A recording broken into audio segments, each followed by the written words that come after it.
Hola, muy buenas tardes, ¿cómo les va? Bienvenidos. Último programa del mes, último sábado de este mes de la primavera que realmente nos recibió con todo, Temperaturas espectaculares, una semana que está terminando de la mejor manera, por cierto, todavía con todos los ecos de lo que fue la Expo Brinkmann y Fiesta de las Colectividades el último fin de semana. Con esto les estamos diciendo que al finalizar esta edición, en realidad va a ser una edición especial, extendida, después de los temas habituales del semanario, vamos a tener un compacto con toda la cobertura que fue el cierre, la del día domingo, y que no hemos reflejado aún con notas, imágenes, espectáculos, sorteos. Realmente tenemos material exclusivo que vamos a estar compartiendo junto a todos ustedes. Nos vamos a poner en marcha con imágenes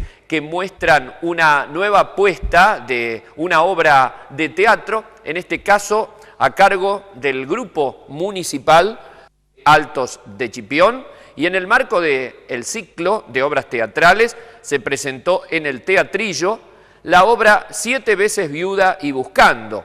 Pertenece, como decíamos, al elenco municipal de la localidad de Altos de Chipión y se trata de una comedia familiar que hizo reír a todo el público presente con cosas simples, familiares y con personajes, algunos de ellos seguramente conocidos para muchos. 7 veces viuda y buscando es una obra que ha recorrido ya la región con cerca de 1000 espectadores que la han visto, y Brinkmann no quiso quedar afuera y llegó, como siempre, con una muy buena respuesta, como muestran las imágenes. Realmente un buen marco de público estuvo acompañando esta nueva obra teatral y en este caso con un grupo de nuestra región. Vamos al ámbito regional, calidad de Sever, porque de hecho muchas coberturas estuvieron centradas en la zona, en Morteros, en San Francisco, en distintas localidades y en este caso particular en Sever, porque fue sede del 7º encuentro de ferrocarriles. En este caso una convocatoria que se viene reiterando a lo largo de una amplia región. Concretamente la propuesta se llama Encuentro de Patrimonio Ferroviario y estuvo encabezada por Celia Giorgis, la intendente de Sever, también el intendente municipal de Brinkmann, el doctor Gustavo Tevez, y representantes de los diferentes municipios.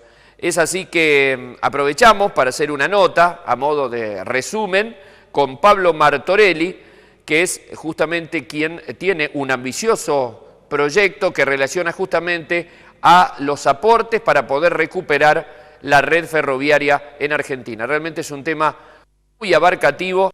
Dialogó con nosotros y vamos a escuchar entonces parte de esta interesante nota. Bueno, la idea fue traer para esta celebración, para estos actos que están haciendo, una presentación integral de lo que es el sistema ferroviario en la Argentina, cómo fue, lo que pasó y las perspectivas que tenemos propuestas para el país, y hemos traído también una idea para ver de recuperar el sistema ferroviario aquí en la región. ¿Por qué va menos el sistema ferroviario? ¿Por qué cree que no hay inversiones y una política en el país sobre eso? Bueno, justamente ese es un tema de política, justamente. Nosotros entendemos que no es un tema actual solamente, es algo que viene hace mucho tiempo, prácticamente a partir de los fines de los años 50, cuando se instala en la Argentina la política del consumismo de petróleo y la política del auge del automotor. El sistema ferroviario fue desatendido poco a poco, hubo una mentalidad que sostenía que el ferrocarril era cosa del pasado, lo cual se demostró a nivel mundial que no es así, sino todo lo contrario. El ferrocarril ha seguido un desarrollo formidable a lo largo de las décadas 60, 70, 80, tanto en carga como en pasajeros, y tanto en sistema de transporte urbano, regional o de larga distancia. Hoy cualquier persona que pueda viajar un poquito o que simplemente lo vea por internet se da cuenta que el ferrocarril es una evolución constante y permanente en todo el país, en todo el mundo. En nuestro país en particular todavía falta una conciencia en ese sentido, Se ha limitado el ferrocarril a solamente algunas concesiones de cargas y algunos pocos servicios de pasajeros de larga distancia, no de la calidad que teníamos antes, y básicamente lo que es el servicio masivo de transporte de pasajeros en el área metropolitana de Buenos Aires, que sí, realmente lo demanda. Sería caótico el sistema circulatorio de un área tan poblada sin el ferrocarril realmente. Es un tema de mentalidad, es un tema de ideas y es un tema de política de Estado, obviamente, sí. ¿Hay intereses Sí, creados en que esto no sea así, no se desarrolle el ferrocarril y avance en otros medios de Yo transporte? creo que también hay intereses creados, es verdad. Es difícil a veces afirmarlo rotundamente, pero uno advierte que el interés del sistema de transporte automotor, especialmente de cargas, es muy fuerte. Hoy el sistema automotor de cargas lleva prácticamente el 95% del tráfico global de carga en el país, lo cual es una barbaridad. Ningún país del mundo hace semejante cosa. Normalmente estamos en el orden 60, 70% y hay un 30, 40% que se hace cargas por ferrocarril. También es cierto que no todas las cargas son propias para el transporte ferroviario. Hay cargas de baja densidad en términos de distancia, pero especialmente yo siempre sostengo que lo que vale en transporte ferroviario es la alta densidad de tráfico, más que la distancia. Entonces tenemos una cosecha récord, cada año vamos superando cosechas récord de 100, 120, 130 millones de toneladas, y el ferrocarril solamente está transportando 20 a 25 millones. Quiere decir que el ferrocarril todavía tiene en sus espaldas tranquilamente 80 millones de toneladas más, que aunque no las pueda cubrir totalmente, pero el incremento paulatino de la atención de esas demandas de carga va a significar una mejora para todos, especialmente bajando los costos internos de transporte de nuestro país, que es muy alto. Transportar las cosechas de exportación dentro del territorio argentino sale más caro que llevar esa producción a que dé la vuelta al mundo navegando hasta China, por ejemplo, que hoy es prácticamente uno de nuestros principales compradores de graneles. Entonces, es muy importante que bajemos los costes. Después también el tema de la logística industrial, el transporte de materias primas industriales es muy alto, muy caro, se está transportando mal y caro. Y eso es lo que sostenemos, que con el ferrocarril eso se puede mejorar notablemente. Así que bueno, son decisiones que hay que tomar de una vez por todas. Esa es un poco nuestra prédica, ¿no? Estamos en una zona altamente productiva, donde bueno, muchos años atrás funcionó y trabajó muy bien aquí el ferrocarril. Usted habló hoy de un concepto del corredor 30, ¿es? Lo llamamos el paralelo 30, porque estamos justamente en la latitud paralelo 30 sur, 30 grados latitud sur, que más o menos es el eje de desarrollo de lo que era o es el ramal A, así se lo denomina en la nomenclatura ferroviaria, la línea de Laguna Paiva a Catamarca, que pasa por aquí por Sever, pasa por toda la región de Ancenusa, llega de Anfunes, cruza la vía principal del ferrocarril Belgrano, va de Anfunes y ahí entra ya para Catamarca y se abre con ramales en La Rioja, San Juan y Mendoza. Es decir, tenemos una red convergente en un punto que luego sigue por una troncal que pasa por aquí, exactamente por aquí, y llega hasta Río Paraná, conectando con otros ramales. Es decir, tenemos un potencial de tráfico formidable para una región que además fue creciendo en producción en los últimos 20 años, según los análisis que tenemos nosotros. El crecimiento de la producción de esta región entendemos que demanda la atención de un sistema de transporte seguro, confiable y eficiente. Y además, bueno, está el potencial del tráfico internacional Brasil-Chile que cruza el territorio argentino, que con solamente hacer una obra importante, y muy importante por cierto, que sería el puente Reconquista-Goya en Santa Fe, entre Santa Fe y Corrientes, se podría tender un sistema de vías férreas que conecte todo esto, nada menos que con Brasil y con Chile. Los catamarqueños están trabajando hace tiempo en potenciar el Paso San Francisco. y además la región da para llevar al Paso de Agua Negra en San Juan y al Paso Libertadores en Mendoza. Es decir, hay un potencial muy interesante que vale analizarlo. Hoy lo planteamos aquí como una hipótesis para empezar a pensar el tema. ¿Cuánto de melancolía por lo ferroviario hay en esto? ¿Y cuánto de posibilidades concretas para que pueda interesar a inversores, digamos? La melancolía es algo lindo, es algo interesante, es algo emotivo, es el recuerdo de lo pasado y todos los que somos ferroviarios lo tenemos en un rincón del corazón. Pero nosotros trabajamos en otra cosa, trabajamos en la idea de sembrar justamente estos conceptos, dejar instalados estos conceptos y además como somos profesionales del ferrocarril, dejamos la melancolía a un costado y trabajamos para el desarrollo ferroviario y la modernización del sistema ferroviario en la Argentina. Alguien lo tiene que hacer, decidimos hacerlo nosotros porque es lo que sabemos hacer y bueno, quizás porque no haya nadie más que lo haga. Pero eso también queremos evitarlo, queremos formar gente, estamos trabajando con universidades, con escuelas técnicas, para formar nuevas generaciones de ferroviarios.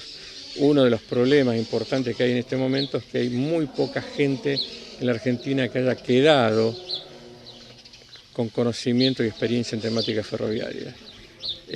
Obviamente pasaron 25 años desde que se decidió prácticamente reducir el ferrocarril a una mínima expresión, hubo poca renovación de personal, de los 95.000 ferroviarios que éramos al año 90, hoy tal vez no seamos más de 14.000, pero considerando la gente nueva que entró a las concesiones ferroviarias con otra mentalidad, una mentalidad más de un interés laboral puntual, donde mañana pueden ir a trabajar a otro lado. Los que somos ferroviarios, no nos vamos a trabajar a otro lado. Indudablemente que todo este tipo de emprendimientos y de lo ambicioso de toda la planificación que usted ha presentado se necesita de muchos recursos. Pero ¿usted considera que, bueno, digamos, tendría que provenir fondos de otros lados o bien optimizando lo que actualmente cuenta el país o gasta el país en materia de transporte bastaría para hacer esas inversiones? Una pregunta más que interesante. Obviamente que se necesitan recursos financieros, recursos económicos. En términos del Producto Bruto Interno, aún con el Producto Bruto Interno hoy un poco disminuido, no habría quizás grandes inconvenientes en lograr fuentes de financiamiento para el desarrollo de un proyecto como el que planteamos hoy como idea inicial, o en realidad para replantear y reconstruir el sistema ferroviario en su conjunto. Eso permitiría generar una actividad económica muy importante en materia de producción de elementos materiales para la atención del ferrocarril, proveería más o menos, dentro del plan que tenemos, unos 10 millones de jornales en 10 años, o sea, prácticamente son 1 millón de jornales por año de trabajo en 10 años. Es mucha gente trabajando, mucha producción industrial proveyendo materiales y equipos, muchas empresas trabajando en todo esto, pero además todo eso generaría, ya poniendo en marcha paulatinamente los servicios, un ahorro muy importante en el costo social del transporte, lo cual permitiría prácticamente autofinanciar, no de entrada, sino a lo largo del tiempo se autofinanciaría esa inversión. Es decir, tampoco es estar pensando que la infraestructura ferroviaria tiene por qué ser planteada en términos diferentes a la infraestructura vial. La infraestructura vial en la Argentina es inversión del Estado, es un costo asumido del Estado. ¿Por qué no puede ser también la infraestructura ferroviaria? ¿Podría ser una provincia o tiene que hacerlo la Nación a eso? ¿Cómo hace con la ruta? Pregunta, ¿no? La Nación es la propietaria de la red ferroviaria nacional, pero no hay nada que impida que una provincia pueda hacerlo. De hecho, basta confirmar un simple convenio sobre el tema en cuanto a redes ferroviarias existentes dentro de un territorio provincial. La provincia puede encarnarlo perfectamente, no hay nada que lo impida legalmente.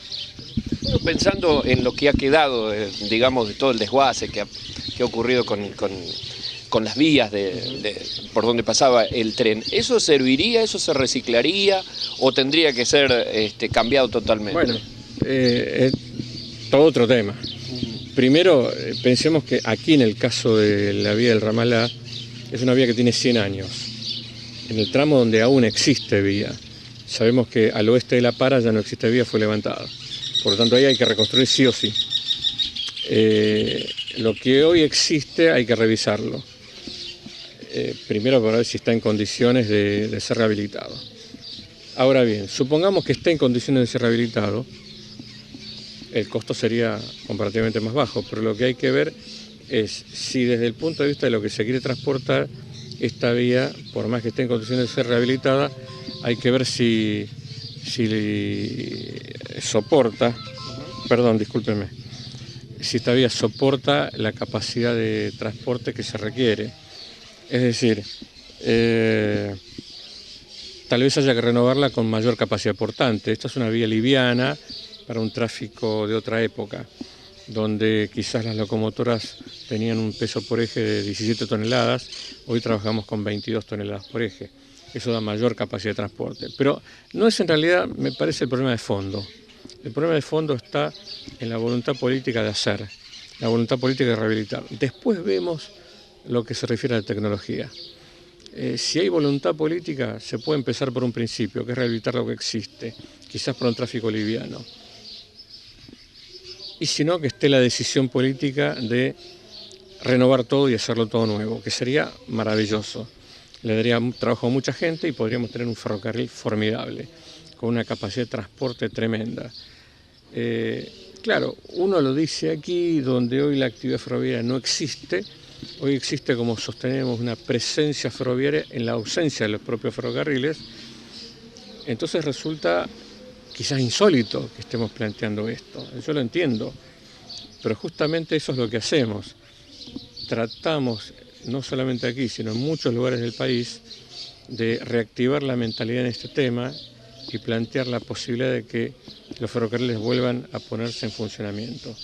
En algunos lugares del país esto va dando efectos. Lleva tiempo, es un esfuerzo, pero hoy hemos instalado aquí un par de ideas que me parece que son interesantes. Por último, ¿considera que es posible conjugar el transporte automotor, el transporte de cargas y el ferrocarril, hacer un plan conjunto? Sí, por supuesto, es necesario. Nosotros no somos, entre comillas, enemigos del transporte automotor. Lo que nosotros sostenemos es que se deben complementar el transporte automotor y el transporte ferroviario, cada uno en el rol para el cual es más idóneo, para el cual tiene su mejor capacidad. El problema es que en la Argentina, al haberse abandonado el ferrocarril, se generó una distorsión donde los modos que no son tan idóneos para ciertos tráficos, especialmente en términos de densidad de tráfico, alta capacidad de transporte y distancia a recorrer, fueron tomando un lugar que no es el más adecuado y eso genera altísimos costos para el país. Y además de los costos se generan otro tipo de problemas, alto consumo de energía, alta contaminación ambiental, problemas de seguridad, muchos accidentes o índices altos de siniestralidad en rutas. Esos son temas que hay que considerarlos. Existen índices para valorizar todo eso, son importantes, pero más allá de la valoración en términos financieros, me parece que el tema es el conceptual. Y más que nada el tema es la seguridad de la vida de las personas. Hay muchas muertes evitables en ruta, que se evitarían precisamente si el ferrocarril estuviera activo. El índice de siniestralidad en ruta se disparó enormemente a partir de 1993, que es el año en que se eliminaron los trenes de pasajeros de larga distancia en la Argentina. No es casual.